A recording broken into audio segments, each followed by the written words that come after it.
ঘুম ভেঙে বিছানা ছাড়ার পর থেকে সারাদিন নানা ব্যস্ততার মধ্যে কাটিয়ে রাতে আবার ঘুমোতে যাওয়া পর্যন্ত চারপাশে শুধু মানুষ আর মানুষ। তাদের মধ্যে অল্পজনের সঙ্গেই সরাসরি পরিচয় বা আত্মীয়তা, বেশিরভাগই তো অপরিচিত লোকজন। কখনো ভেবে দেখেছেন কি এত মানুষ কোথা থেকে এলো? চারপাশের এই মানুষজনের সংখ্যা দিন দিন বাড়ছে, যাকে জনসংখ্যার বিস্ফোরণ বললে খুব কিছু মোটেই বাড়িয়ে বলা হবে না। শুধু আপনার শহর, গ্রাম, রাজ্য বা দেশে নয়, এই ঘটনা ঘটছে গোটা পৃথিবী জুড়ে।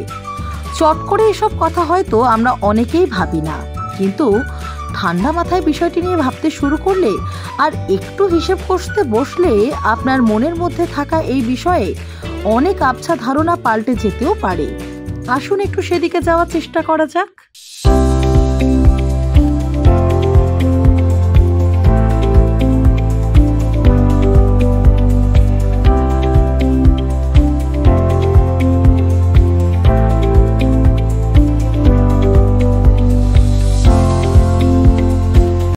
এই মুহূর্তে অর্থাৎ 2024 সালে পৃথিবীতে মানুষের সংখ্যা 800 কোটি ছাড়িয়ে গেছে।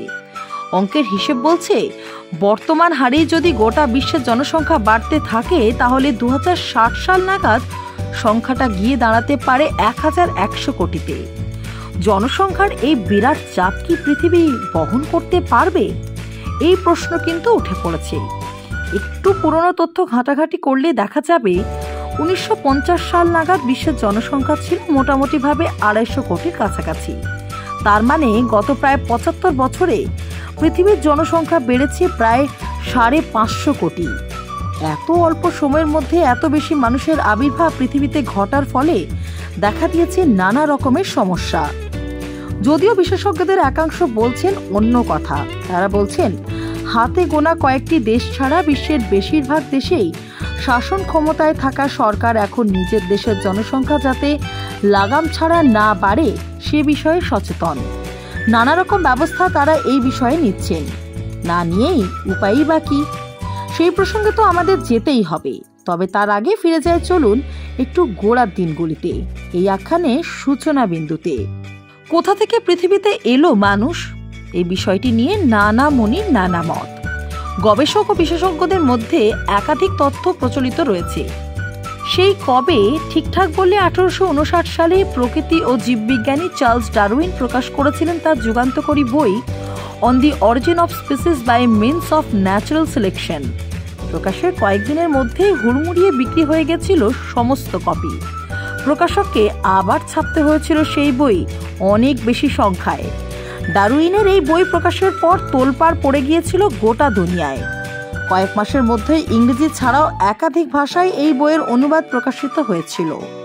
এই বইয়ে ডারউইন হাজির করেছিলেন তার বিবর্তনবাদ তত্ত্ব, যে তত্ত্ব সবাইকে চমকে দিয়ে জানিয়েছিলেন পৃথিবীতে সমস্ত জীবই তার আদি রূপ থেকে বিবর্তনের মাধ্যমে পরিবর্তিত হতে হতে আজকের চেহারায় এসে পৌঁছেছে। বহু প্রজাতির জীবজন্তু এই প্রক্রিয়ার সঙ্গে খাপ খাওয়াতে না পেরে হারিয়ে গেছে চিরদিনের জন্য। লক্ষ লক্ষ বছর ধরে চলেছে এই বিবর্তন প্রক্রিয়া। মানুষের আবির্ভাবও হয়েছে এই পথেই। ডারউইনের তত্ত্বই প্রথম স্পষ্ট ভাষায় ঘোষণা করেছিলেন যে স্বর্গবাসী কোনো ঈশ্বরের হাতে বা তার ইচ্ছার ফলে পৃথিবীতে মানুষের আবির্ভাব ঘটেনি। বিবর্তনের সূত্র মেনে এই মাটির পৃথিবীতেই এপম্যান বা প্রায় মানুষ পর্যায়ে পেরিয়ে আধুনিক মানুষের পদচিহ্ন ছড়িয়ে পড়েছে এই গ্রহের দিকে দিকে।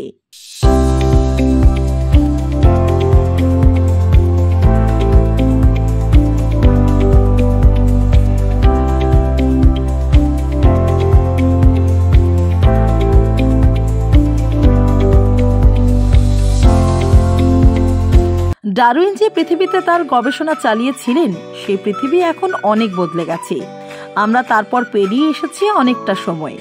পৃথিবীতে কিভাবে আধুনিক মানুষের আবির্ভাব ঘটল তা নিয়ে গত 100 বছরে বহু মূল্যবান গবেষণা হয়েছে। পৃথিবীর নানা প্রান্তে আবিষ্কৃত হয়েছে প্রাচীন মানুষের বহু ফসিল ও কঙ্কাল, টুকরো, বিচ্ছিন্ন হাড়গোড়, তাদের ব্যবহার করা নানা জিনিস এবং হাতিয়ার।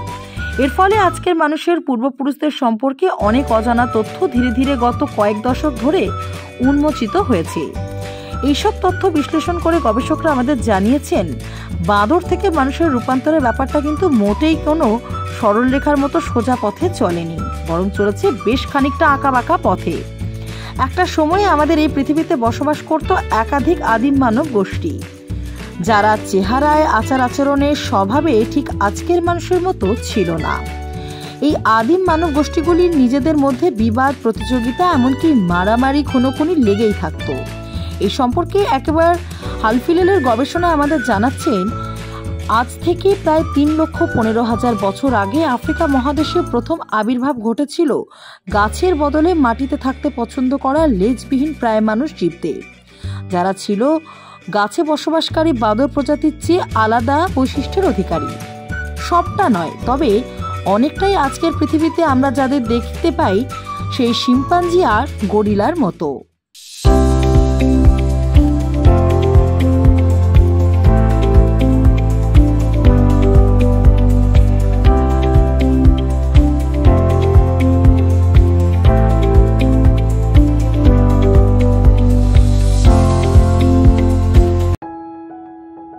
जब जीवन की हो नई शुरुआत तो श्री बालाजी फैशन है आपके साथ। ब्राइडल एथनिक वेयर के लिए आसनसोल में जाना माना नाम श्री बालाजी फैशन। दुल्हन के लिए खूबसूरत रंगों का लहंगा और आकर्षक गाउन, दुल्हन की बहन को खूबसूरत बनाए लहंगा फ्रॉक, दुल्हे के लिए मान्यवर के विविध रंगों वाले sherwani, ethnic wear, fashionable main suit से मिले दुल्हे के भाई को नया लुक, वेडिंग और पार्टी के लिए कढ़ाईदार बनारसी और सिल्क साड़ियाँ। तो देर किस बात की, आज ही आए श्री बालाजी फैशन, हर घर की पसंद, GT road opposite Subhas cinema, Asansol.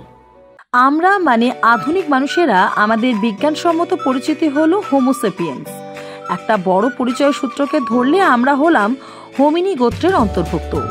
এই গোত্রের মধ্যে আরো অনেক প্রজাতি ছিল, যাদের অনেকেরই আজ আর কোনো অস্তিত্ব নেই। আর্ডিপিথেকাস, অস্ট্রালোপিথেকাস, ড্রাইপিথেকাস, নিয়ান্ডারথ্রালস, এরা হচ্ছে লুপ্ত হয়ে যাওয়া সেসব মনুষ্য প্রজাতির মধ্যে কয়েকটি।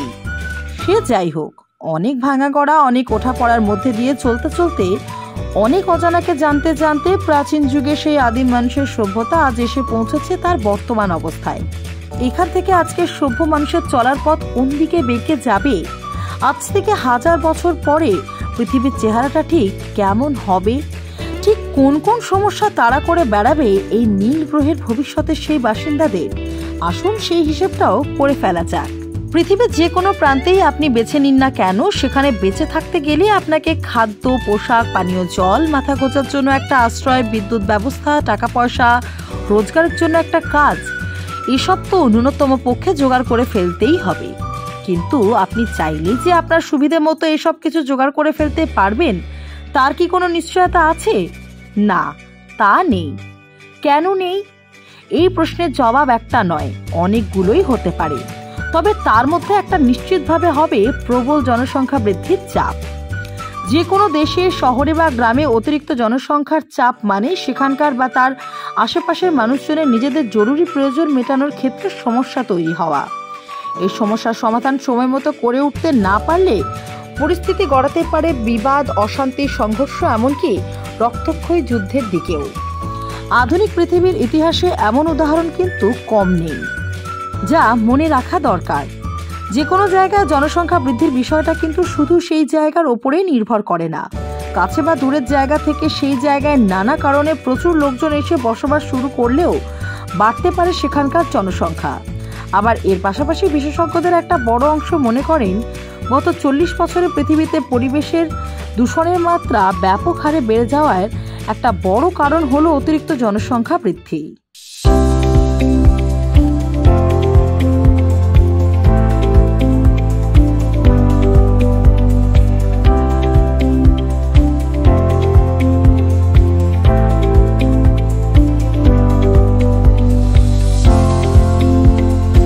জনসংখ্যার হিসেবে এই মুহূর্তে বিশ্বের প্রথম 5টি দেশ হল ভারত, চীন, আমেরিকা, ইন্দোনেশিয়া এবং ব্রাজিল। এরপর আছে পাকিস্তান, নাইজেরিয়া, বাংলাদেশ, রাশিয়া ও জাপান। গত 50 বছরে আমাদের এই পৃথিবীতে যে দ্রুত গতিতে বিভিন্ন ক্ষেত্রে প্রযুক্তির অগ্রগতি ঘটেছে, তাকে অন্য কথায় প্রযুক্তির বিস্ফোরণ বলা যেতেই পারে। আর 100 বছর পর পৃথিবীটা যে অতি উন্নত প্রযুক্তির লীলাক্ষেত্রে হয়ে উঠতে চলেছে, সে বিষয়ে কারো সন্দেহ থাকার কথা নয়। আর এইখানেই লুকিয়ে রয়েছে একটা বড় প্রশ্নচিহ্ন। দিন যত এগিয়ে চলবে, মানুষ কি ততই প্রযুক্তির দাস হয়ে পড়বে? প্রযুক্তির অতিরিক্ত এবং লাগাম ছাড়া ব্যবহার কি মানুষের জীবনে আশীর্বাদ হিসেবে দেখা দেবে নাকি অভিশাপ? তার কারণ, প্রযুক্তির অতিরিক্ত ব্যবহার মানে মানুষের হাত থেকে কাজ চলে যাওয়া। প্রযুক্তির রমরমার জন্য কাজ হারানো অথবা মোটেই কাজ না পাওয়া মানুষের সংখ্যাটা ক্রমাগত বাড়তে থাকলে তার প্রভাব কি আগামী দিনে পৃথিবীতে পড়বে না একেবারেই? একদিকে অতিরিক্ত জনসংখ্যার চাপ আর অন্যদিকে উন্নত প্রযুক্তির ভুবনজয়ী অগ্রগতি। এই দুই বিপরীতমুখী পরিস্থিতির মোকাবিলা আগামী পৃথিবী কিভাবে করে, এখন বোধহয় তারই প্রতীক্ষার প্রহর গোনার সময়।